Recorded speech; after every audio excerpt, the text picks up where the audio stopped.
ನಮಸ್ಕಾರ ವೀಕ್ಷಕರೇ. 2026ರ ಆರಂಭದಲ್ಲೇ ಒಂದು ಅಪರೂಪದ ಆಕಾಶ ವಿದ್ಯಮಾನಕ್ಕೆ ನಾವು ಸಾಕ್ಷಿಯಾಗಲಿದ್ದೇವೆ. ಹೌದು, ಬಣ್ಣಗಳ ಹಬ್ಬದ ಹೋಳಿಯ ದಿನವೇ ವರ್ಷದ ಮೊದಲ ಸಂಪೂರ್ಣ ಚಂದ್ರಗ್ರಹಣ ಸಂಭವಿಸಲಿದೆ. ಈ ಬಾರಿ ಚಂದ್ರನು ಕೆಂಪು ಬಣ್ಣದಲ್ಲಿ, ಅಂದರೆ ಬ್ಲಡ್ ಮೂನ್ ಆಗಿ ಕಾಣಿಸಿಕೊಳ್ಳಲಿದ್ದಾನೆ.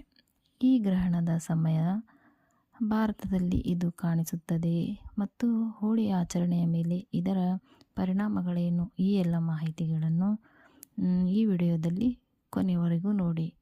ಚಂದ್ರಗ್ರಹಣದ ಸಮಯ ದಿನಾಂಕ ಮಾರ್ಚ್ 3, 2026. ಗ್ರಹಣದ ಸಮಯ ಮಧ್ಯಾಹ್ನ 3:20ಕ್ಕೆ.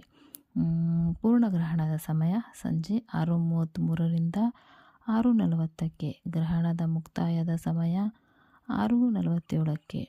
ಭಾರತದಲ್ಲಿ ಗ್ರಹಣದ ಅತ್ಯಂತ ವೇಳೆ ಚಂದ್ರೋದಯವಾಗುವುದರಿಂದ ನಾವು ಗ್ರಹಣದ ಅಂತಿಮ ಹಂತವನ್ನು ವೀಕ್ಷಿಸಬಹುದು.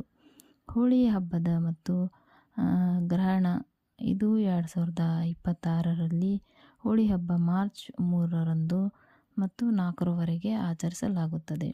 ಹೋಲಿಕಾ ದಹನ ಸಾಮಾನ್ಯವಾಗಿ ಮಾರ್ಚ್ 3ರಲ್ಲೂ ನಡೆಯಬೇಕಿದೆ. ಹೋಲಿಕಾ ದಹನ ಗ್ರಹಣ ಮತ್ತು ಸೂತಕದ ಕಾರಣದಿಂದಾಗಿ ಬದಲಾಗಬಹುದು. ಸೂತಕದ ಕಾಲ ಗ್ರಹಣ ಆರಂಭಕ್ಕೂ 9 ಗಂಟೆ ಮೊದಲು ಸೂತಕ ಆರಂಭಗೊಳ್ಳುತ್ತದೆ. ಹಾಗಾಗಿ ಮಾರ್ಚ್ 3 ಬೆಳಗ್ಗೆಯಿಂದಲೇ ಪೂಜೆ ಪುನಸ್ಕಾರಗಳನ್ನು ಮಾಡಲಾಗುವುದಿಲ್ಲ.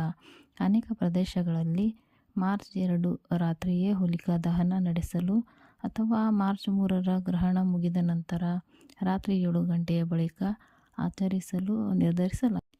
ಜ್ಯೋತಿಷ್ಯ ಶಾಸ್ತ್ರದ ಪ್ರಕಾರ ಗ್ರಹಣದ ಪ್ರಭಾವ ರಾಶಿ ಮತ್ತು ನಕ್ಷತ್ರಗಳು. ಈ ಗ್ರಹಣವು ಸಿಂಹ ರಾಶಿ ಮತ್ತು ಪೂರ್ವ ಫಾಲ್ಗುಣಿ ನಕ್ಷತ್ರದಲ್ಲಿ ಸಂಭವಿಸಲಿದೆ. ಪರಿಣಾಮ ಚಂದ್ರನು ಮನಸ್ಸಿನ ಕಾರಕನಾಗಿರುವುದರಿಂದ ಸ್ವಲ್ಪ ಎಚ್ಚರಿಕೆ ವಹಿಸಬೇಕಾಗಿ ವಿನಂತಿ. ಈ ಸಮಯದಲ್ಲಿ ಮಾನಸಿಕ ಒತ್ತಡ ಮತ್ತು ಭಾವನಾತ್ಮಕ ಬದಲಾವಣೆಗಳು ಕಂಡುಬರಬಹುದು. ಗ್ರಹಣದ ಸಮಯ ಓಂ ನಮಃ ಶಿವಾಯ ಎಂದು ಚಂದ್ರನ ಮಂತ್ರಗಳನ್ನು ಪಠಿಸುವುದು ಶುಭಕರವಾಗಿದೆ. ಸೂತಕದ ಸಮಯದಲ್ಲಿ ಆಹಾರ ಸೇವನೆ, ನಿದ್ರೆ ಮತ್ತು ಶುಭ ಕಾರ್ಯಗಳನ್ನು ಮಾಡಬೇಡಿ.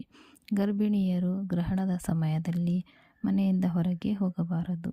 ಗ್ರಹಣದ ಮುಗಿದ ನಂತರ ಮನೆಯನ್ನು ಶುದ್ಧಗೊಳಿಸಿ ಸ್ನಾನ ಮಾಡಿ ದಾನ ಧರ್ಮಗಳನ್ನು ಮಾಡುವುದು ಪುಣ್ಯದಾಯಕರ. ನೋಡಿದ್ರಲ್ಲ ವೀಕ್ಷಕರೇ, ಈ ಅಪರೂಪದ ಬ್ಲಡ್ ಮೂನ್ ಮತ್ತು ಹೋಳಿ ಹಬ್ಬದ ವಿಶ್ಲೇಷಣೆಗಳನ್ನು. ಈ ಮಾಹಿತಿ ನಿಮಗೆ ಇಷ್ಟವಾಗಿದ್ದರೆ ವಿಡಿಯೋವನ್ನು ಲೈಕ್ ಮಾಡಿ ಮತ್ತು ನಿಮ್ಮ ಸ್ನೇಹಿತರೊಂದಿಗೆ ಹಂಚಿಕೊಳ್ಳಿ. ಇಂತಹ ಮತ್ತಷ್ಟು ಆಸಕ್ತಿದಾಯಕ ಮಾಹಿತಿಗಾಗಿ ನಮ್ಮ ಚಾನಲನ್ನು ಸಬ್ಸ್ಕ್ರೈಬ್ ಮಾಡಿ. ಎಲ್ಲರಿಗೂ ಮುಂಗಡವಾಗಿ ಹೋಳಿ ಹಬ್ಬದ ಶುಭಾಶಯಗಳು.